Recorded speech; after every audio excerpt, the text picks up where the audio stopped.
What's going on, everybody? Daniel Richardson here, and I'm the WCPW review guy. And yeah, Built Destroy 1 year. 1 year anniversary. This is awesome right here. Like, it really does just kind of make you glad that you are a fan, especially those of us who have been there since the beginning. It is cool to see it grow. From like they've been saying, it was in a leaky warehouse with a very small roster, like 30 people in the crowd. And then boom, look at it now. Like, it is just, it's huge. And it's awesome. It is awesome. So I was really glad that we got to see this. I want to apologize real quick in advance to like everybody on Twitter who was hitting me up yesterday during Built to Destroy. I had a lot of stuff going on yesterday, and so like by the time that Built to Destroy rolled around, I was busy. I had things I was doing, so I literally got to the party about 15 minutes late to watch Built to Destroy. So I was just like, can't watch it now. Like, I can't just go in, like, it just throws the whole thing off. So I was like, all right, no problem. I'll just wait till it's over. And luckily, I got the extra so I can watch it as soon as it was over, and I did.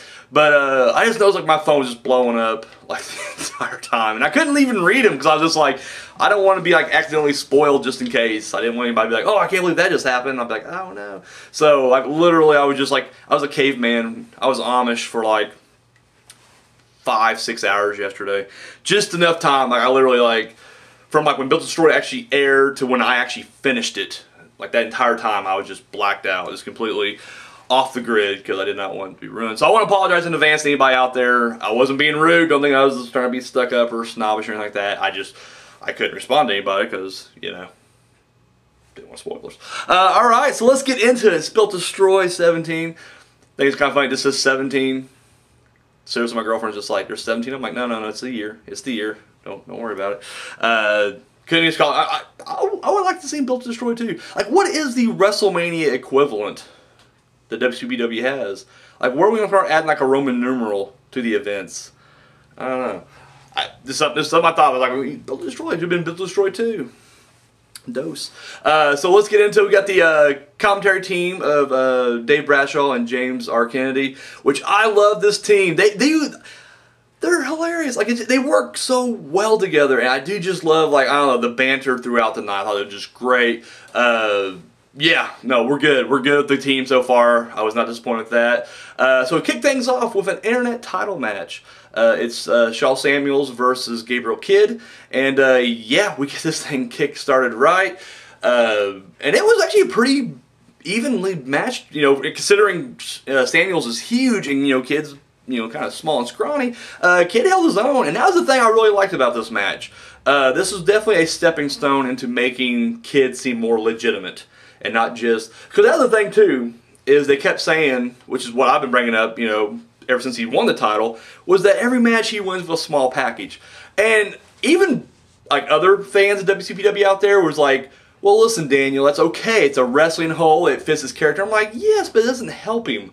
Like, when you're known as the guy who gets like quick roll-ups to win, that doesn't mean you're a good champion. It means that you're barely getting out of, barely escaping. It just seems like, I don't know, I don't like it as much. Every now and then, sure, but you gotta start getting those, definite wins under your belt. And here he even goes for a small package, and I was like, oh, here we go again. But no, Samuels kicked out of that. I was like, oh, well. The small package city didn't work. The trip to small package city just did not work. However, Kidd comes off with like this flying front kick thing and pins him 1-2-3, decisively defeated Shaw Samuels. And I was like, that's awesome right there. I was really happy to see that. Kidd wins it, and of course, out comes Prince Amin. And once again, just that smarky side of my brain's like, don't do it. I mean, like, I don't know what you're planning. I was afraid like he's just going to attack him from behind and be like, I'm next in line. But I think he had a paper in his hand. I was like, well, that's probably the contract. Like, it's got to be the contract. And sure enough, it was the contract. It was 1 year ago tonight that, he beat him and took the, or put him in, and made him his servant and everything. And he was just like, it's been pretty silly. He goes, but we've been having a lot of fun. And I really love this whole, like, just the whole interaction between the two. But then he snatches the internet title away from Kidd. He's like, but technically you're still my servant. And the crowd turns on him quickly. And I really wish Amin would have milked it just a little bit more, because he quickly goes to like, oh no, I'm just joking. But it's just like, if you would have milked it a little bit longer, I think it would have been a little better. But anyways, he takes the contract and he rips it up and he says, Gabriel, you are a free man, which was the coolest, you know, thing here. Hands the title back to him, and I was just like, that's awesome. And then he turns around and says, here is your new entrance music. His next present for him was the entrance music. So Kid now has his own entrance theme, which is great. And officially now he is a free man, which I love. I think that's just awesome right there. And it just goes to show you, that's long-term storytelling. It's great. I love, you know, and it just feels like one of those things that just came about organically. It never felt forced at any moment.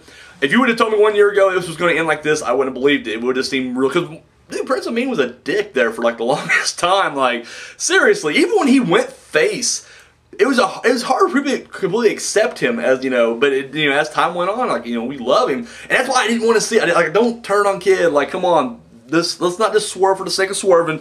Let's keep it going. And no, it ended nicely. Nice moment right there. Nice built to destroy moment. So, yeah, you know, that's that right there. We go on now. We get a few clips of Primate scouring the arena and outside for weapons. Someone threw away a big chunk of wood with some barbed wire wrapped around it, which never came into play at all. But I was just thinking, like, who threw that away? Like, I want to know that storyline. That's the video I want to see. Is like, you know, some guy walking around like cleaning out his basement. It's like, oh yeah, this big chunk of wood with barbed wire wrapped around it. I don't want that. Throws it in the trash can.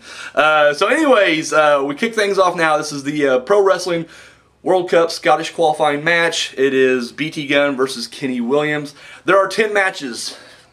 10 matches on the card, and I rank them from 1 to 10, and this was my 10th ranked match. It wasn't a bad match, but for whatever reason, I just could not get like fully invested. I don't know why exactly, because it wasn't bad. Some of the spots were pretty good, but just, I don't know, it's little things, I guess, that just kind of like, it starts off pretty good. In the very beginning, Kenny Williams goes to like jump onto the guardrail. He's gonna do some kind of springboard thing, and like Gunn just like knocks him right into the crowd. I like that spot. I think what really bugged me about this match, I guess, and really it's one flaw.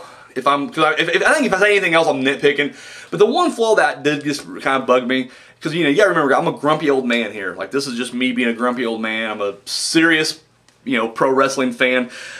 Is his spot when he does the rolling from one side of the ring to the other. Now, it worked like this, you know, because we've seen him in the WCPW ring several times now, and he's done it almost every time. But it always seemed to work because he's getting his ass handed to him, and then he rolls out. And usually it's a bigger guy, a more hulking, imposing man, chasing him out there, and then of course he goes back in and rolls. And here, Kenny Williams actually had the upper hand. And then he jumps out of the ring, and he's like, come and get me. And so that one kind of makes sense, and then Gunn goes out there, and then he rolls across the ring. Like, didn't need, I mean, and then you can be like, well, he's playing mind games. But I'm thinking to myself, if you're Gunn, which Gunn always seemed like, yeah, he's a little off-kilter, like he's a little psychotic. I just feel like he's smarter than that, though. So, like, the second time, when he's out there like, come and get me, if I'm Gunn, I'm like, no, fuck you. I'm going to let the referee count you out, and you're going to have to come in and play my game. Here it comes, 7.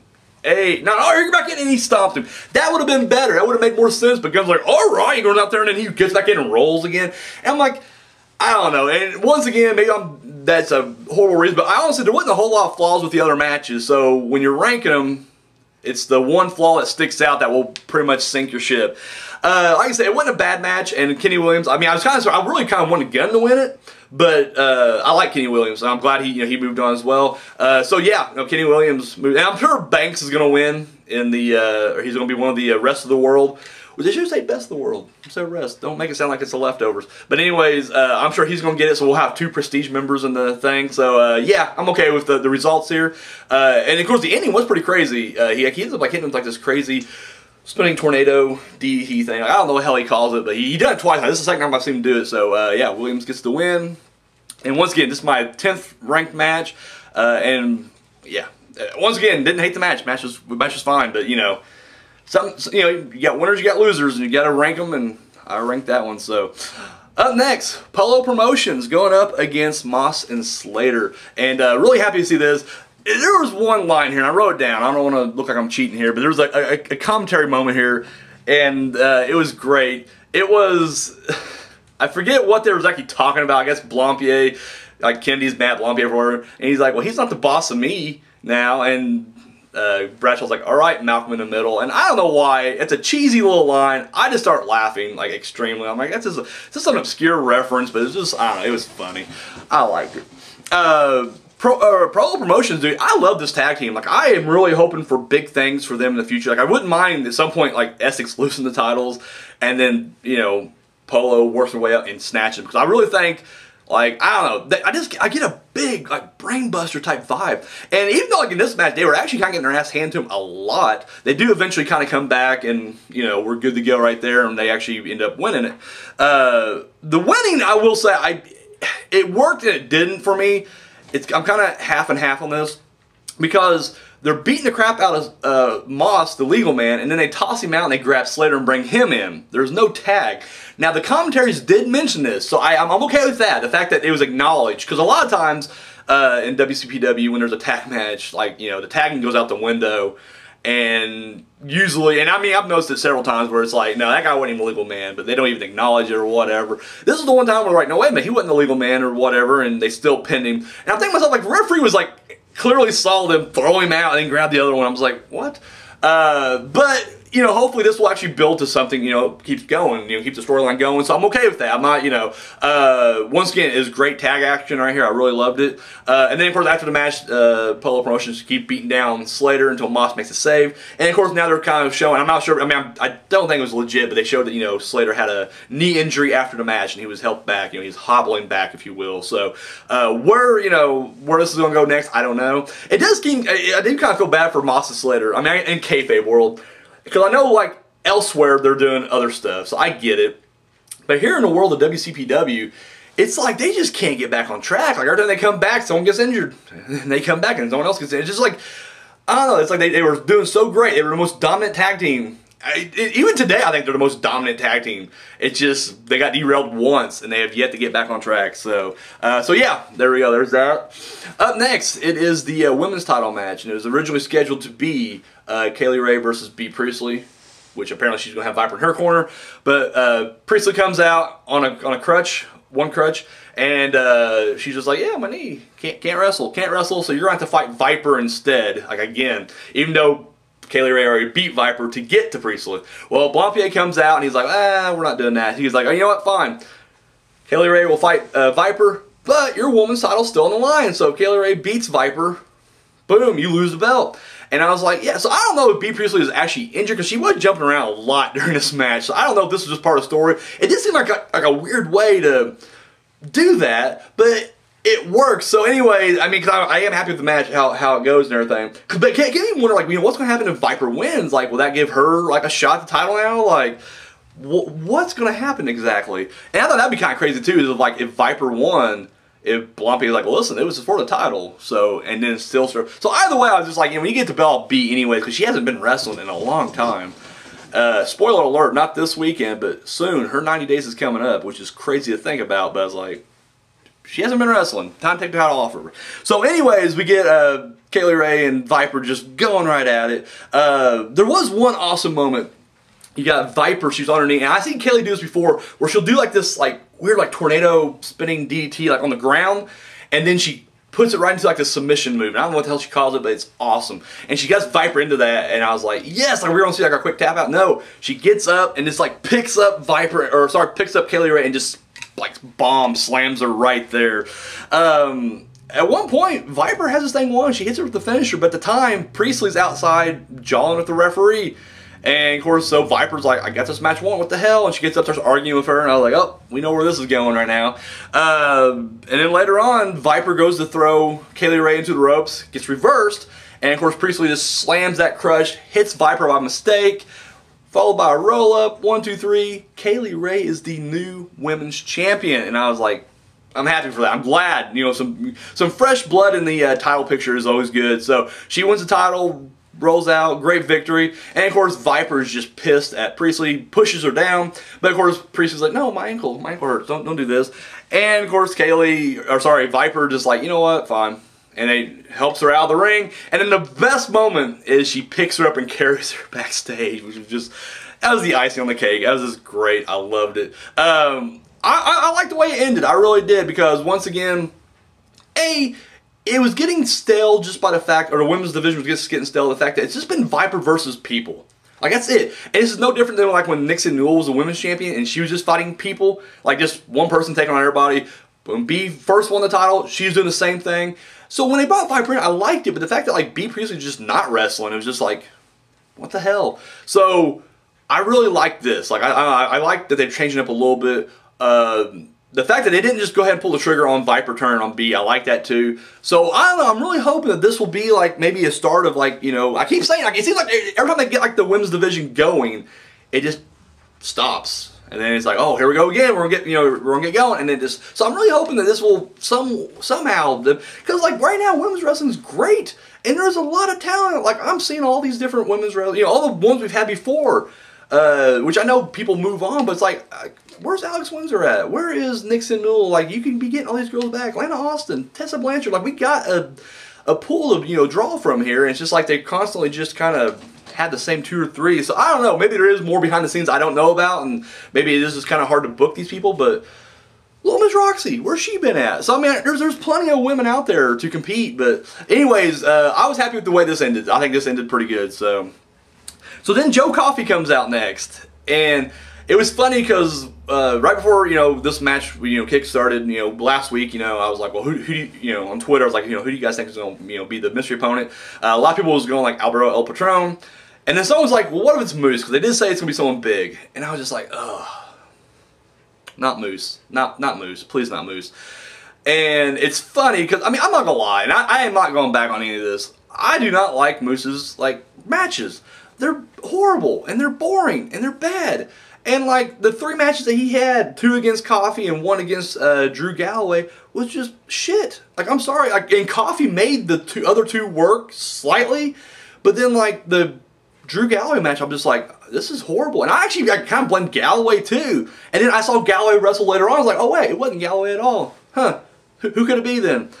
So I was just like, whenever that music hit, I was like, oh no, because it's a very distinctive music. Because I just remember all the mooses being added to it, and I was just like, there it is. And that's the other thing. Like, this is a small part of it, but it is a, you know, it's not that I'm nitpicking. It is like, I hate the fact that the crowd just took this Moose chant. And it's okay if it's contained. And I will say that's the great thing about tonight was it was all contained to this match. But I just hate like when it's other matches, when Moose isn't even on the card or even in the country, and they're still doing Moose chants. I hate that. And it's not like they're wanting to bring Moose out. They're just doing it because like, oh yeah, 1, Moose.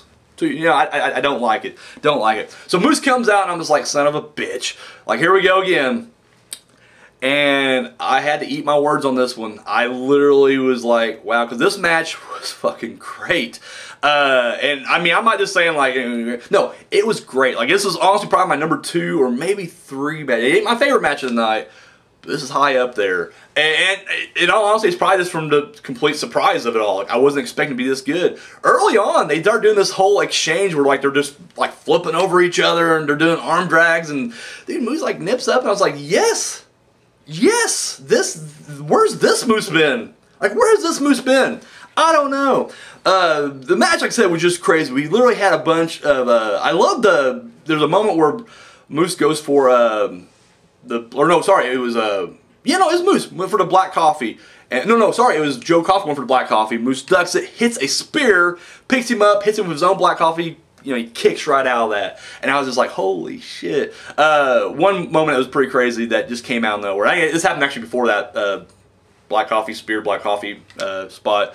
Joe Coffey picks up Moose outside and power bombs him into the crowd. Now, initially, I couldn't quite see. It looked like he just like took out like an entire row. Like, it was insane. But then when you kind of get closer to it and you see, you know, the aftermath, it looked like it's probably just more security that he, you know, fell into, and I'm sure they were, you know, kind of planted there. Still a great moment, though, and then Coffey backs up to the other side and then runs and dives over and, you know, hits him, so it was just really cool. And Moose almost lost by countout, which is another really great moment, because I was like, oh, shit. Like, at this point now, I'm rooting for Moose, which is weird, because I don't like the guy, but I was just like, Moose, get up! Like, shit. Like, I love Joe Coffey as a heel, but just as a wrestling fan, like, I don't try to, you know, vote for heels. I like to vote for the good guy, but if there's a good guy that this ain't working, then, you know, fuck it. But now I'm like, Moose, get up, like, you know, get in there, take out Coffey, do it for WCPW, do it for, you know, everybody who's against the prestige, get in there. And he makes it back in there.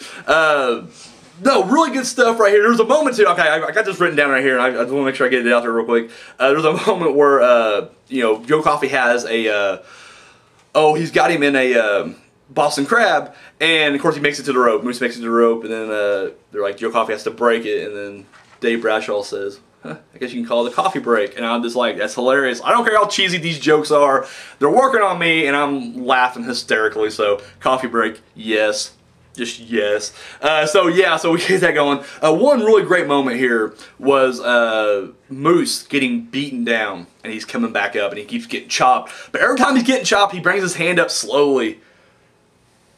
Moose.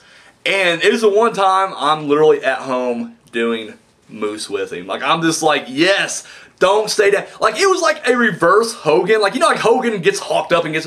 It was like he was just trying to, you know, kind of moose up, I guess.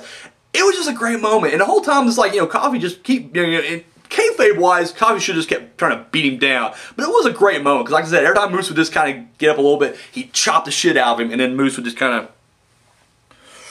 of... Moose. And I'm just like, yes, you know, get back up there, get in there right there. I freaking love it. Joe Coffey goes for his Superman punch, which he's calling the the commentator's called the Super King punch, because he's now calling himself the Iron King, which I really like that. Like I said, Coffey is the, in this prestige, I love heel Coffey. I think he's just freaking great. At one point, they actually do end up hitting, Moose gets hit with the Black Coffee, he kicks out. Once again, he hits Coffey early on in the match with the Black Coffee kicked out. And then they end up hitting each other both with the Black Coffee, which was just awesome. And at this point now, I'm just on the edge of my seat, like, come on, you know, I want to see, like, no matter who wins this match, I feel like we've all won. Like, that's how great this match was. You know, they keep battling it out and everything. Eventually, Coffey gets up, and of course, they end up, like, battering the crap out of each other to the point where, like, they're even, like, kicking out, like, one guy. Like, they're hitting each other, like, these major moves, and it's, like, one count kickouts. It's like, oh, what are they going to have to do? Finally, Moose hits the Black Coffee. Bam. 1, 2, 3. Moose wins. And you know what? Awesome match. Awesome match. Congratulations to both guys. Like, seriously. And I'll still stand by those the two previous matches weren't that great, in my opinion. I just wasn't a fan of either one of them. But can't deny this one. This one was just awesome right here. Loved it. Moving on now, we got Davey Richards versus Jay Lethal. And I'll be honest with you, I don't have a lot written down for this. And it was not a bad match, but I was just personally so, like, exhausted watching the Moose Joe Coffey match that I was just dead for this match. And that's unfortunate. I'm going to rewatch it again later on. But, because I feel like I'm going to end up giving like a kind of a review, and it's not the case. It was a good match. But I was just kind of like out of it. Like, I was literally, like, I wrote an entire, like, book for the Moose Coffey match, and then when it came to the Lethal Richards match, I was just kind of like, Richards tweaked his knee, Lethal hits him with the lethal injection, over. Like, I literally just, and it wasn't like it was a bad match, and I was paying attention, but I was just like, mentally, I was just like, oh man, like that last match was so great. Like, I don't know. So I feel bad, but I didn't want to rank this last, because I didn't feel like it deserved that, because once again, I just, you know, I was just kind of taken away from it. Once again, the previous match was so good. It really overshadowed this match for me. Anyway, Jay Lethal goes out there, and Davey Richards is a guy I'd never seen wrestle before. Excuse me. He was a name that I know, and I heard a lot of good things about him, but I've never seen this. The first time I've seen him wrestle. Highly impressed. Like I said, from what I saw, it was really good stuff, but Lethal does hit the lethal injection. 1, 2, 3. Jay Lethal wins, and then out comes Drake. And I was just like, and I'm thinking, like, you know, I know he interfered once before when Lethal showed up. But then the fact that it's on, you know, Built to Destroy, where he attacked him last year, it is just very much like, is this going to be like a Pete Rose Kane thing now? Like, now it's just going to, like, they're going to be trying to tag each other each time? Or every time Drake runs in there, like, I don't know. I told him he'd have better luck with this. I keep hoping this will actually expand into an actual feud. It just seems like it's just Jay Lethal, like, kind of swatting him away, and then it's just like, I'll come back next time, and I'll swat you away that time too. He goes for the lung blower but misses, and then he gets hit with the lethal injection as well. Jay Lethal doles out 2 lethal injections and stands tall at the end, so that was the end of that. Up next, my match of the night, WCPW Tag Team Title match, Prospect versus Swords of Essex. Wow. Just wow. And this, I will say, I mean, don't get me wrong, wrestling was great in this match. This was an emotional match, I think. Just, I mean, if you're a WCPW fan, been following this stuff since day one, this match has a lot of weight to it, a lot of emotional weight. And they've been doing a great job of building this up. I didn't expect, I'll tell you, I didn't expect the prospect to win this at all. I really didn't. I felt like it seemed weird, like if the only way they could win it, because we all know that Archer is going away. Like, to me, the only way they can get away with it is like if they won to just turn around and vacate title. Like, well, that'd be kind of lackluster. I don't know, I just didn't feel like that should be the way it's end since Archer is going away. I will say the ending, I'm so conflicted on the, let's get to it. Okay, so first we start things off. Right off the bat, the Swords try to take advantage, and then when Ospreay goes to the top rope, they end up knocking him off. He goes into the guardrail. That was a sick looking bump. Like, I mean, he looked like he didn't have much control on that. Like, he just hit kind of nasty. I was like, oh shit. And I didn't even see how they end up pinning Scotty. All I know is that Archer has Scotty beat or pinned immediately after that, and it's 1, 2, 3. The bell rings, and I'm just like, what? Like, I was waiting for a great match, and even though I was just like, you know, I felt like Swords were going to win, I was like, no, I don't care. Like, in the moment, I was like, yes, Prospect did it. But then you see the referee quickly, like, wave away the decision, and he's telling him, like, no, you know, restart the match. And it turns out that Scotty had his arm, like, slightly underneath the rope. And, of course, the referee was like, 1, 2, 3, and as he raises it up, he sees it, he's like, oh, shit, no. And so it was like, restart the match, and I was like, oh, and of course the crowd turns, and they're like, this boos. It went from like a crazy pop to like just boos, and I was like, oh, shit. So, restart the match, and then of course we get the Swords just taking over. So, like, now they're getting serious. They end up like putting both Prospect in the corner on the outside, and they end up running and doing like this double drop kick at the same time, which is insane. One little funny moment here, because they're mostly working over Archer. Archer's laid out, and Wainwright has Ospreay on his back, like a piggyback, and then they do like a double senton, which I thought was just a funny little moment right there. Yeah, no, I mean, they did end up like hitting these like cannonballs in stereo, like on the outside. I mean, it was just really well, like, you know, the Swords were a great tag team, and it worked very well together. The Prospect starts coming back a little bit though. One cool moment was I want to say it was Archer who did it, but maybe it was Gracie. But they had Ospreay, like, for an Alabama slam, but he's like just dropping him on his head like an inverted reverse tombstone. Like, I don't know what the hell you call that. It was awesome is what it was. And I was like, they got it right there. They didn't have it right there. At one point, they end up bringing a chair, and they end up hitting, oh, that didn't happen yet. No, wait. What happened next was the referee goes down momentarily, and they do the whole Eddie Guerrero thing. So, you know, Ospreay throws the belt to Archer, and he's down. And then, of course, the referee's like, "Oh, did you hit him with the?" And of course, Ospreay's like gloating, like, "Ha, I did it, you know, right there," and goes back down. But then he gets caught gloating by the referee, and the referee's like, "Nope." Not. And I was like, "That's a great moment." Like, I love that too. At one point, they actually do hit Archer, or sorry, Archer with the chair, and they end up hitting the finisher on him, and then he kicks out of that, which really surprised me right there. And I want to say earlier than that, Prospect hits the finisher on Ospreay, and I thought the match was over, and I was like, yes, and it's 1, 2, and literally coming down for that third one, and like Wainwright makes the save and everything. However, Archer's knee gives out on him, and Ospreay throws him into his like sadistic looking half crab. And it was so messed up because Gracie gets tackled and he's being held by Wainwright. Like, he's being forced to watch, and of course his arm's out trying to help his friend, and Archer almost makes it to the rope, but then Ospreay pulls him right back further, and then it was just academic, and then finally he just taps, and I was like, oh. And Swords win, they take the belts, and they exit out. And we get this really, emotional moment where, I mean, just, Archer, he's so disappointed. And, he doesn't even have to cry if he's not already crying. But Gracie's there like, don't worry about it. They end up hugging in the middle of the ring. Very great emotional moment. They get up, and they're walking up the ramp. And I'm thinking to myself, and I remember I wanted to say this a couple weeks ago, and I didn't say because I was like, I don't want to, jinx it or whatever. But I was just like, but everybody on Twitter is saying the same thing. It's just like, Gracie's going to turn on Archer. Like, that's just how it's going to happen. And I was just like, I don't want to believe it. So I was like, it ain't going to happen. But as they're going up there, I'm just like, and Gracie grabs him, and he's like, I'm going to throw him right into the thing, but he stops and pulls him in and gives him another hug. Big smile, and I was like, sigh of relief. You know what I mean? I'm just like, and I'm thinking in my head, like, that's awesome. If I was going to do the swerve, I would, attack him now. But I was like, nope, this is what we want. This is our moment right here. And so he leaves Archer out there on the stage by himself, and Gracie leaves Archer, you know, we're getting a thank you Archer, which I, you know, love that. You know, it's just a great moment. Or we got thank you Prospect earlier, and then now this is Lucas Archer. And then Gracie comes back out and hits an Unprettier on Lucas Archer on the stage. And I was like, what? And I was just stunned. I was honestly just stunned. I couldn't comprehend it. I was literally just like, even though it was in the back of my mind, like, it's probably going to happen, I still, like, when it happened, I couldn't believe it. And Gracie walks back down, grabs his jacket, goes back up there, and of course he holds the jacket open, and of course it says Prospect on the back, but then he pulls the tape off, and it reveals it says Gracie. And I was like, fuck. Like, I know it's scripted, I know it's fake, and I was still mad. Like, I'm still mad. Like, I'm angry at Gracie right now. Like, that's your brother, man. You laid him out right there on the stage. Your brother who literally, he was going to quit like a month ago, and you're just like, no, we're going to go for the tag titles. Like, you forced him into it, and then when it didn't work out, you just laid him out, and I was like, come on. Like, I don't know. I'm still conflicted by this.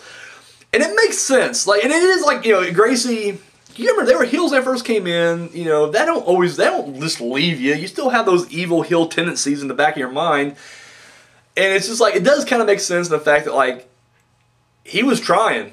He had the jacket that said Prospect and Gracie. So it was like, if they would have won, it would have been great. It would have been gravy. Yay, on Prospect. But as soon as they lost, he's like, well, I got a backup plan. I'm going solo. Like, you're leaving me anyways. I got to go solo. It was just kind of like, it was just such a dick move. It was a dick move. That's all I can say. Really shocked, and yeah, still conflicted. Still conflicted. I want to go like on, like, and I'm not going to do this. I want to go like on Twitter and just start like bashing Alex Gracie. And the thing is, like, I know it's fake. It affects me that much where I'm just like, fuck you, Gracie. I just want to like unload on him. And I don't want to think I'm personally attacking him, but at the same time, it's like, I am personally attacking him. Like, it's the character. I hate, you know, I don't know. I'm tore up right now. I'm all kind of emotion. But yeah, match of the night, it was just a roller coaster ride from start to finish. From when you think they won it, and then they didn't, and then there were so many close calls. The fact that the Essex, they looked better than ever, I think. I mean, they were literally just dominating there. Like, when they had the upper hand, they were looking great. And then, you know, Prospect starts coming back. I'm like, Prospect's going to win. It was a roller coaster ride, and I loved it. I loved every minute of it. This is what I love about being a WCPW fan right here, is the fact that even when things are so, like, in a world, in an industry that, like, you know, there's no more surprises, they can still pull these emotions out of me, and I love that. So, yeah, #1 match right there. Oh, sorry, my throat. I'm getting choked up over here. That's exactly what it is. Up next, it is the match to determine who's going to be the first ever hardcore title, or sorry, hardcore champion. Hardcore title match. It is Primate versus Jimmy Havoc. Jimmy Havoc just competed at the CZW, the King of the Deathmatch tournament. He just won that. His back was already like fucking, like, he took like a couple bumps and he was like bleeding from the back. Like, that's how like messed up his back was during this thing. It was funny. Once again, he pulled out a bunch of weapons, and like none of these were the weapons that like Primate was grabbing backstage, with the exception of like maybe the frying pan or in the baking pan or whatever. Right off the bat, Jimmy Havoc goes for like a staple gun, fucking gets him right in the head with it. I was like, oh shit! Like, I don't care. That just gotta hurt. Really sick looking shot. So Jimmy Havoc is like crouched on the railing, and Primate goes to him in the head. And I'm sure he hit him right in the head, but from the camera angle, it looked like he hit him right in the face. Like, it looked like a face shot, and I was like, oh damn! Took him down right there. They end up, and then Primate goes for a chair. And it's not I didn't mind this moment. It just didn't make sense on like any level. Like, James R. Kennedy decided he's going to break up this match. I'm thinking to myself, like, really?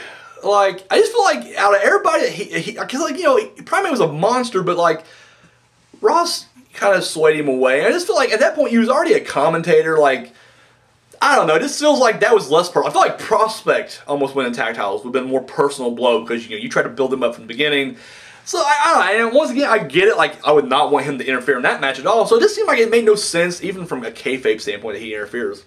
But he does. He goes out there and he takes the chair away. Now, here's where it gets even more ridiculous for me, because I'm a huge Primate fan. I'm a huge James R. Kennedy fan. But I'm like, Primate's a fucking beast. And so he chases him backstage, or into the commentary area, but there's a cake there. It's a big birthday cake, because it's, you know, it's the 1 year anniversary. It's the birthday of, you know, WCPW. And he takes it and just slams his face into the cake. And then walks away. And I was like, what? You're fucking Primate rip his head off, like powerbombing off the stage, and then start like elbowing him in the face. Like, go Brock Lesnar, Randy Orton on that shit. Just bring, and I'm just like, and don't get me wrong, I mean, I don't really want to see Kenny get hurt, but I'm like, character-wise, Primate, he's an animal. He's an animal. Why? Why is he letting him off with cake in the face? Like, seriously, I'm afraid if I ever met Primate, like, even though he's probably an awesome guy in real life, it's the character. Like, I'm just going to stay in my distance, because I feel like if I actually just, like, kind of brushed into him, he would just, like, maul my face and then rip it off, and then wipe his ass with it and throw my face back at me, and I'd be sitting there with no face, and I'd have to pick my face up and back on. It'd be horrible. And this guy almost cost him the hardcore title in a wrestling ring, in a wrestling match environment, and he puts his face on the cake. And that was it. A punch at the very least, and at most just annihilating. But nope, facing the cake, and goes back, and then of course the match continues like nothing. I'm just like, it didn't add nothing to anything at all. It didn't add nothing to the storyline. Didn't add nothing. I don't know. I didn't like it. If that was going to be the only payoff, I don't mind if James R. Kennedy interfered, even though at this point, like, he was just, I just felt like it was just unnecessary. But whatever, it happened, and I was like, well, here he goes. He's going to get it now. No, he got facing the cake. Facing the cake. That's how extreme we're getting here. And I was like, son of a bitch. But that's really the only downside. The rest of this match was just brutal and awesome. Jimmy Havoc gets up getting a cheese grater on Primate, and dude, they're both busted open. It was funny. Like, Primate's blood evaporated after a while. Like, as the match went on, like, the blood that was on Primate's face just disappeared. Havoc on here and had like a red mask the entire wrestling match. Like, it was just insane. But Cheese Grater gets introduced. He ends up, Primate ends up spearing Jimmy Havoc through a table. Go for a pin, can't put him away. They end up fighting a little bit more. Havoc ends up putting on, setting up these chairs. And well, first he gets a chair and he gets Primate there, and he gets out a picture of himself. And he puts the picture in between Primate's hand and just, oh! Of everything I've seen tonight, I actually cringed. I jumped on that. And even though I'm sure he didn't even hit him, the thought of that is so fucking painful. And I was like, oh my god. Like, Havoc's a sick fuck. And I'm just like, I don't care how extreme. Like, shit, could have done that to James R. Kennedy. I would have loved to see Primate just do that to him. That would have been more than cake in the face. Ends up slicing it. I was like, oh no. This is like 3 or 4 times. Like, Havoc's insane. After you give him the cheese grater, he puts himself on the cheese grater. I mean, Havoc, nuts. Just nuts. Nuts guy. Has a chair set up. He has the 2 chairs actually set up, and then he has a chair laid in the middle there. And, of course, he goes to the top rope, and Primate catches him. Unfortunately, the spot gets a little whatever, because his foot hits the rope as he came, or, sorry, the foot hit the chair as he came off the ropes, and so only 1 chair is remaining, but still Primate salvages it and slams him through that 1 chair, which I was glad, because I was like, I always hate, like, in indie shows when they mess or they botch a spot like that up, so he just throws him to the side and then resets it up and they redo it, and I'm like, no, that's horrible. So the fact that they rolled through it, I was like, big thumbs up to both guys on that one. Tries to pin him, didn't work. Put him through another table, still doesn't work, and I was just like, oh shit. And he goes outside and he pulls out this insane, like, huge black bag. And I was like, what the fuck? What's wrapped up in that? And he throws it in there. And it is an ironing board, but the ironing board has barbed wire wrapped around it. And I was like, oh, that's awesome. And he picks up Havoc, powerbombs him through the ironing board. 1, 2, 3. Primate is the first ever WCPW Hardcore Champion. Awesome. Just awesome. Havoc gets on the mic, and then, of course, he just kind of, he talks about how he just competed, but doesn't matter. He's here, and you know what? Primate deserves the title, but pretty much let him know, like, he's gonna be coming for it sometime in the future. Primate grabs the mic, and I was like, what are we gonna get? What are we gonna get here? And then he just, and he walks off, and I was like, yep, that's what I want to see. I love Primate, and I follow him on Twitter and Instagram, and I hate it because he's always like typing. And I'm just like, come on, you're a beast. You don't type. You don't take selfies of you in the gym. And I should just like unfollow Bope. I love the guy so much. I'm just like, I'm supporting him, and I'm always liking and retweeting. But the whole time I'm just like, you're not a beast. You're not a beast. Did he do a storyline where they do like a Flowers of from Algernon kind of thing where they become smarter, and then I'll buy into it a little bit more. But no, I love the growl, and then he just walks away. New Hardcore Champion, and it's awesome right there. So Primate Champion, well deserved. WCPW original, and I'm glad that it's paying off. So it's awesome. Up next, so we're backstage, and we got it's Adam Blampier, not calling him Plumpy, in his office, and then comes Mark and Kirby. And of course he's, they're going over the whole fact that he's the Magnificent Seven winner, has a title shot coming to him. But of course there's a lot of debate among people, like, did he already use that up? Because I mean, he's had 3 freaking title shots already, and they're just clarifying that nope, he never actually cashed in that. And of course he ends up pulling out this pink briefcase that has the contract inside of it. And then it is a whole bit where it's just like, Martin Kirby's like, wait a minute, a contract and a briefcase for a title match? They'll never catch on. Just funny little stuff right there. I loved it. But then the next it's the Martin Kirby versus El Ligero. So Kirby's out there already, sporting a pink briefcase, and then Ligero comes out, but then out comes Joe Hendry. And Hendry even says, like, listen, you're not going to fight Ligero. He's not going to wrestle you unless you put the briefcase up on the line. And I'm thinking, why? Like, this makes no sense. Like, I can understand why he's requesting that. Like, that makes sense. That Kirby goes with it. Now, I will go and say, yes, Kirby is so pissed at this point that he just wants a shot at Ligero regardless, and he's like, yeah, putting briefcase on the line. But I'm thinking to myself, like, logically, I'd just be like, well, no. And if you're not going to wrestle, I'm sure I can get Blumpy out here and he'll make you wrestle. And I'm like, why did he just wait like 2 seconds? Like, I'm sure Blumpy was like on his way out there right now, like, oh shit, I gotta go out there and fix this. But no, he just says, yeah. And I was like, oh, come on, like, damn it. So, and I'm already kind of worried next. I'm like, ah. And I'm like, well, the briefcase is pink, so maybe it ain't going nowhere. Like, maybe it's going to be on him for a while. But then I was like, but the fact that they just introduced it and now they, made this match, like, this is the stipulation for that match, I was like, this may be a thing. Like, he may be losing this. So we get the match. I will say right now, the crowd was dead for this match. Like, from the initial pop of Kirby coming out there to the boos of Ligero and Hendry during the whole shushing, the crowd was just not with it. I mean, it was a good match. I'm going to say it was probably the same reaction I had with the Jay Lethal, Davey Richards match, where it was just like the previous match was just so epic that he just kind of took it out of me. And that's all I can think of, is maybe at this point in the night, they're just kind of like, well, shit, 10 matches, we got 2 more to go. It's already been a crazy night. My vocal cords my vocal cords right now are already shot just from reviewing this pay-per-view. So, I mean, I can see that. So, I understand maybe, but I felt bad because I was just like, man, this is a pretty good match. The story's going into it really great, and like the crowd is just not with it at all. So, I was really just kind of disappointed by that. Ligero looking better. Like, I love this is Ligero I like. Like, he's not goofing around. He's not, jacking around, goofing off. No, he's all business right here, and I'm really digging that. At one point, he literally tries to use the briefcase, and of course, gets caught. So as Kirby takes the briefcase away and kicks it to the side, he goes for a low blow, and of course, Kirby catches it. It's like, he ain't gonna hit a low blow on me. Kirby goes for the Joyberg elbow, doesn't work for him. He ends up failing. Kirby takes him down. Like, Ligero looked great. He hit like the Mexican wave early on. Like, he just put him away, but couldn't quite do it.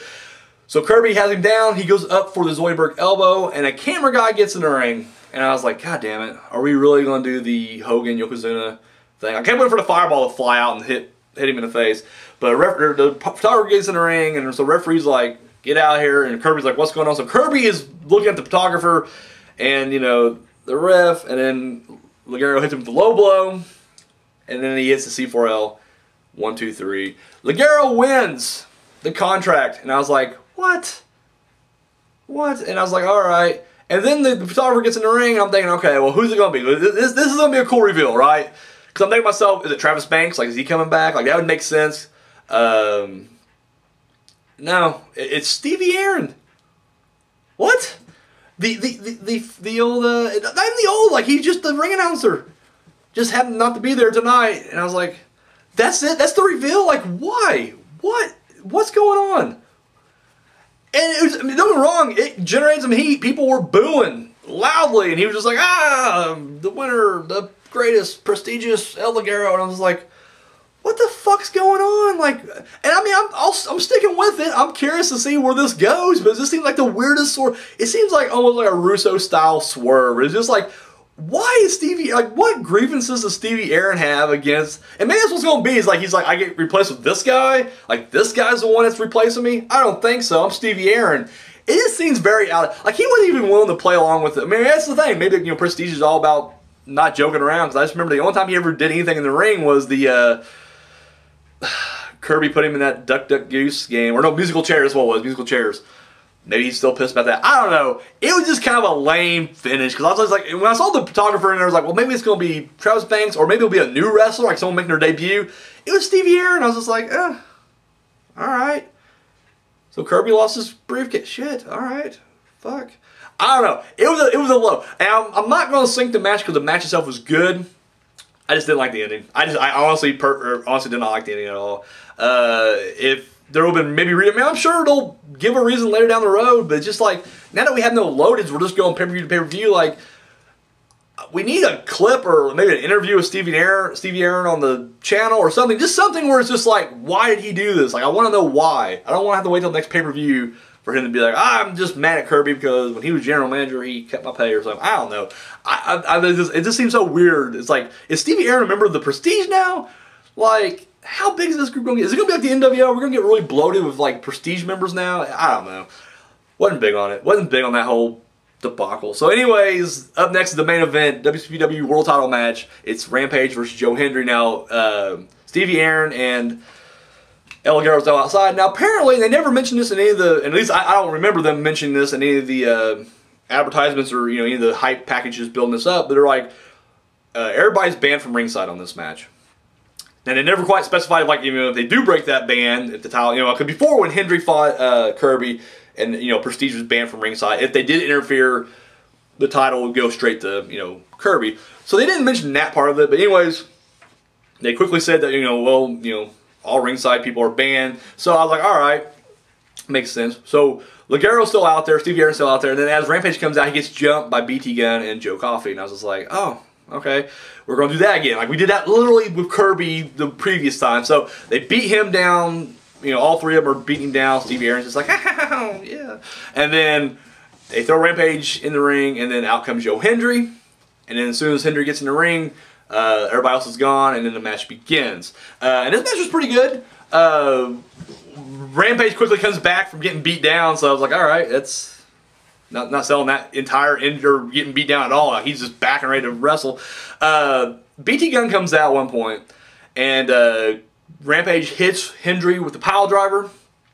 1, 2, BT Gunn pulls referee out. I'm like, this is the third time I've seen this happen. They did it to the Polo Promotions did it against Moss and Slater at the Tag Gauntlet. B. Priestley did it in one of the matches with Viper and whatnot. It just seems like that should just be a DQ. Like, you put your hands on the ref at all. And I'm just like, couple that, like, maybe it's ref's discretion, but couple that with, like, the no outside interference. Like, nobody, everybody banned from ringside. It's like, how is that not just an instant DQ? I'm not saying it would have been a satisfying ending. It would have been a logical, realistic ending. Like, what? You pulled me out? DQ. And then that could set up a no DQ match or whatever later down the road. I don't know. But it was just like, he's just like, I'm going to argue with you. My back turns into the ring. And then as he's arguing with him, out comes Joe Coffey, hits the black coffee. Hendry hits the freaking nature. And then, of course, goes for the cover. Referee goes back in there now. At this point, he had to have seen Coffey on the corner of his eye too. But whatever, he goes out there, 1, 2. But Rampage kicks out. And I was like, all right, come on. We're still in this thing. So they start wrestling a little bit more. Out comes El Guerrero in the ring. And, of course, at this point, there's a ref bump, I think, at this point. Ref bump first. Referee goes down. And then El Guerrero comes out. And it's just like, you see BT Gunn and Coffey on the stage. And I'm like, you guys can now run in, just completely gangbang the shit out of Rampage. And then that's okay. But they don't. And then, like, El Guerrero comes in with his pink briefcase, messes up. And then Rampage ends up fucking him up. And as Rampage throws him to the side, Hendry takes a briefcase, hits Rampage in the back of the head.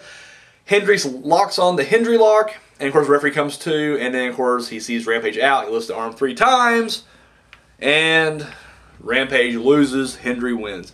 And don't get me wrong, great finish, at least, it got a lot of heat, the crowd was chanting bullshit, people were throwing shit into the ring, it was a great ending, but it was just like, we already seen this with Kirby pretty much. Like, this was pretty much the Kirby match that we just had. So, I don't know. It was very, and once again, it was a great night. And there's a lot of great stuff, before this. But this seemed like the ending of the last 2 matches were just kind of like, to me. Like, I was just like, something for different, but whatever. So the night ends with the Prestige standing tall in the middle of the ring. So I was like, there we go. That's this thing right there.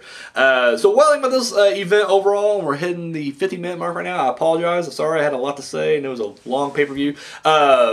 So what I think about the event overall, I liked it. Overall, I'm giving it a big thumbs up. I enjoyed it. Like I said, I was just, as far as the Richard, I feel bad with the Richards and Lethal match. I feel like I didn't get a chance to really kind of give it a fair review because I was already blown away by the Moose Coffey match.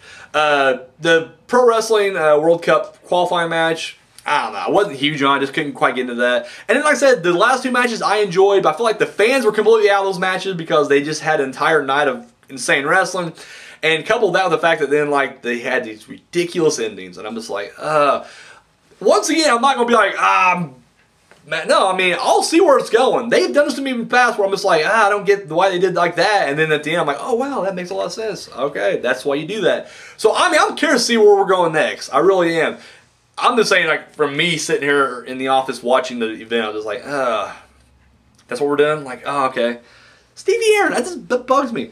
And I'm already an emotional wreck from Gracie turning on Archer. I was already disheveled or whatever, and then they ended like that. Kirby loses his briefcase. Stevie Aaron joins the Prestige. Rampage gets screwed over the exact same manner that they screwed over Kirby. It's just like, I don't know. And once again, I'm sure we're going to get like a Kirby Rampage. You know, they're going to end up forming their own little group that battle Prestige. I'd love to see that. Like I said, I'm curious to see where it goes from here. I'm just saying, overall, the last two matches left a bad taste in my mouth. But on a whole, Built to Destroy, great event. Once again, you guys should check it out. And once again, it's a pay-per-view. I mean, it was on Extra and the Fight Network, so I don't think they'll be dropping any full matches for it, except for the Internet title match. But other than that, I don't think you're going to get a whole lot of full matches. So if you want to see these matches, definitely check it out on Extra. Yeah, that's all I got for this week, guys. I really liked it. Let me know what you thought of the event in the comment section down below. And yeah, tune in later on today. My top 10 will be up. Bust those out. Got some changes. So yeah, won't just be another rehashing of before. So that's always good. So thanks for watching. Don't forget to share, subscribe if you haven't already. Facebook, Twitter, Instagram, all that stuff's down below. Follow me up over there. And yeah, that's all I got. Guys, once again, sorry for the long video. That's all I got. Thank you for watching. Till next time.